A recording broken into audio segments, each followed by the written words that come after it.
Hello, this is Leroy Meadows, and I want to thank you for joining me today. Today we're going to work on exercise 11-28 in this session, and this is at the end of the chapter on decision making and relevant information. This is exercise 11-28, and this is what we're going to work in this session here. So let's go ahead and get started. Body Image Incorporated produces two basic types of weightlifting equipment, Model 9 and Model 14. Pertinent data are as follows. And then we're given a selling price of $150 for the Model 9, and Model 14 is $85. As far as costs, we're looking at direct materials at $23 for the Model 9, $13 for Model 14.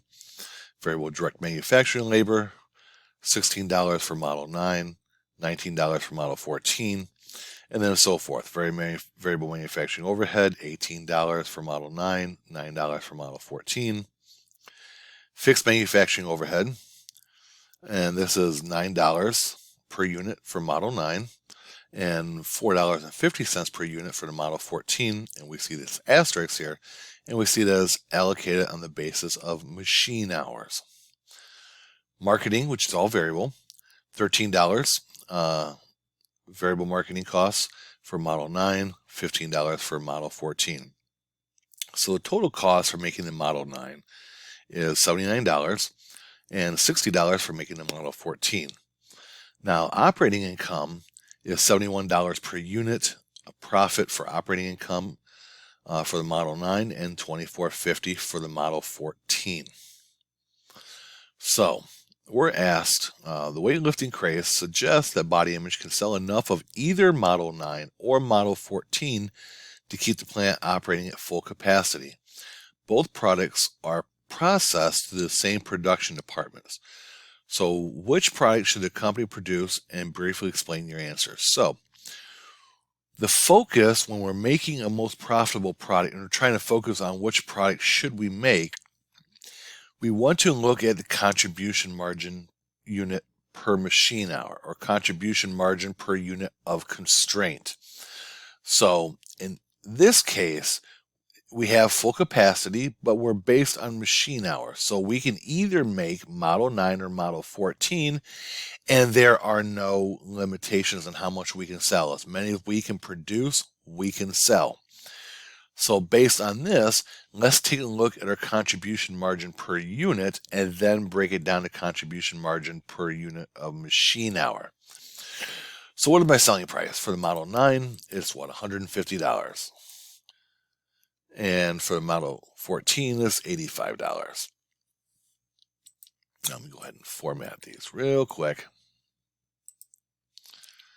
What are my variable costs per unit for the Model 9? Well, my variable costs are what? $23 per machine hour. $23 per direct materials. And we're just going to look at the Model 9 right now, and we're going to look at Model 14 here in just a moment. So $23 of direct materials, plus manufacturing labor of $16, plus variable manufacturing overhead of $18, and then plus our marketing, which is all variable, of $13. So the total variable costs are going to be $70. So what is my contribution margin per unit? It's going to be the $150 selling price minus my variable costs, my total variable cost per unit, and my contribution margin is $80. Now, we're told here, now how many machine hours per unit are we incurring? Well, we're told here in the allocated basis of machine hours. So we're not told how many machine hours or the unit of constraint that we're facing, but we can gather that from the fixed manufacturing overhead. How can we gather that? Well, for every 1 hour, it takes me in the amount of machine hour. If this is based on the basis of machine hours, it's only going to take me 1 machine hour to make the Model 14. My fixed manufacturing overhead is double for the Model 9. So I know that for every 1 hour of machine hour I'm making Model 14, it's going to take me 2 machine hours to make the Model 9. So I'm going to take my contribution margin per unit divided by the number of machine hours per unit, and I can see that here, where it only takes me 1 machine hour to make the Model 14, 2 machine hours to make the Model 9. So I'm going to take my contribution margin per unit, divide that by the number of machine hours per unit, or the number of machine hours, because that's my constraint. And remember, we talked about the theory of constraints, where the bottleneck is in the chapter and everything. So that's my constraint. So what's my contribution margin per machine hour? Well, I'm going to take my $80 contribution margin per unit and divide that by the number of machine hours per unit. So in this case, my contribution margin per unit of constraint, which is machine hours, is $40. Now, let's take a look at the Model 14. And let's calculate. We already know our selling price of $85 because it tells us. What is my total variable cost per unit? Well, I've got $13 of direct materials for that, which is plus my $19 of direct manufacturing labor. So I'm going to add that in.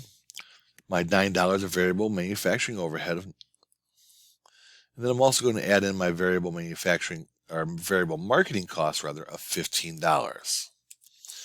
So the total variable cost per unit for making the Model 14 is $56. So let's put that in here. Whoops, not 59, 56. So what is my contribution margin per unit? My sales price minus my total variable costs, and that gives me $29.